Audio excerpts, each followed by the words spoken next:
ನಾ ಬಿಡೆ ನಾ ಬಿಡೆ ನೀ ಕೊಡೆ 6 ಅಡಿ ಕುಣಿ ಬೆಡ್ ಮೇಲೆ ಕಾಲು ಚಾಚಿದಷ್ಟೇ ಹತ್ತಿರ ದೀಪದ ಕೆಳಗಿನ ಕತ್ತಲೆಯಂತೆ.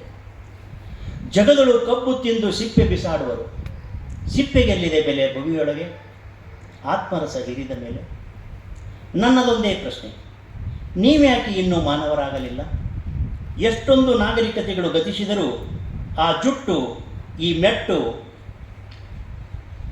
ಆ ಕೈ, ಈ ಮೈ ಎಷ್ಟು ದೂರ? ದೂರ ತೀರದ ಮಂಗಳನ ಅಂಗಳದಷ್ಟು.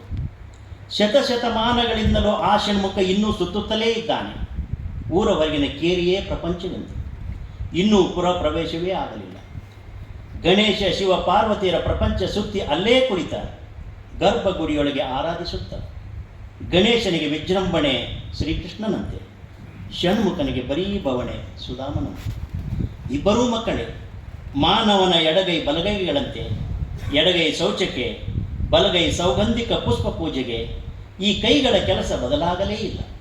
ಎಡಗೈ ಕೆಲಸ ಬಲಗೈಗೆ, ಬಲಗೈ ಕೆಲಸ ಎಡಗೈಗೆ ಬದಲಾಗುವ ಲಕ್ಷಣಗಳೂ ಇಲ್ಲ. ಯುಗಗಳು ಗತಿಸಿದರು. ಆಶೆಯ ನಾಶಿ ಮಾಡಿದವನೂ ಬಂದ.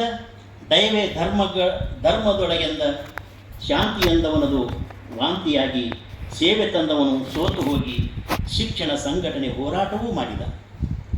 ಏನಾದರೂ ಆಗು, ಮೊದಲು ಮಾನವನಾಗು ಎಂದರೂ ನೀವು ಮನುಷ್ಯರಾಗಲೇ ಇಲ್ಲ. ಏನು ಮಾಡಲಿ? ನನಗೆ ಬೇರೆ ದಾರಿಯೇ ಇಲ್ಲ. ಎಲ್ಲರನ್ನು ನಂಬುವುದು. ಈ ಜಗದ ವಾಡಿನೊಳಗಿರುವ ಎಲ್ಲರ ಕಣ್ಣಲ್ಲಿ ಕಣ್ಣಿಟ್ಟು ಹುಡುಕುತ್ತಿದ್ದೇನೆ ಅವರ ಮನೆಯ ದೇವರನ್ನು, ಪೇಷಂಟ್ಗಳು ಧರಿಸಿದ ಗೌನೊಳಗೆ ಅಡಗಿ ಕುಳಿತ ಧರ್ಮಗಳನ್ನು, ಅವರು ದಿನಾಲು ನುಂಗುವ ಜಾತಿ ಮಾತ್ರೆಗಳನ್ನು. ಇವರನ್ನು ಬಿಟ್ಟು ಅವರನ್ನೇ ನುಂಗಲು ಏನು ಮಾಡಲಿ? ಅವರು ಇತ್ತ ಸುಳಿಯದೇ ಇಲ್ಲ. ಬದುಕು ದೋಣಿಗವರು ನಾವಿಕರಲ್ಲವೆಂಬುದು ಸಾಬೀತುಪಡಿಸಿದ್ದಾರೆ ನಿನ್ನ ಸಾವಿನಲ್ಲಿ. ಹೋಗು, ಮಣ್ಣಲ್ಲಿ ಮಣ್ಣಾಗುವಿಯಂತೆ. ಎಲ್ಲರನ್ನು ದೂರ ಬಿಟ್ಟಿದ್ದೇನೆ, ಅವರ್ಯಾರ ಸೋಂಕು ತಗುಲದಂತೆ. ಹೋಗುವಾಗಲಾದರೂ ಅವರ ನೆರಳು ಬೀಳದಂತೆ. ಇದೇ ನಿನಗೆ ಸದ್ಗತಿ. ನಮಸ್ಕಾರ.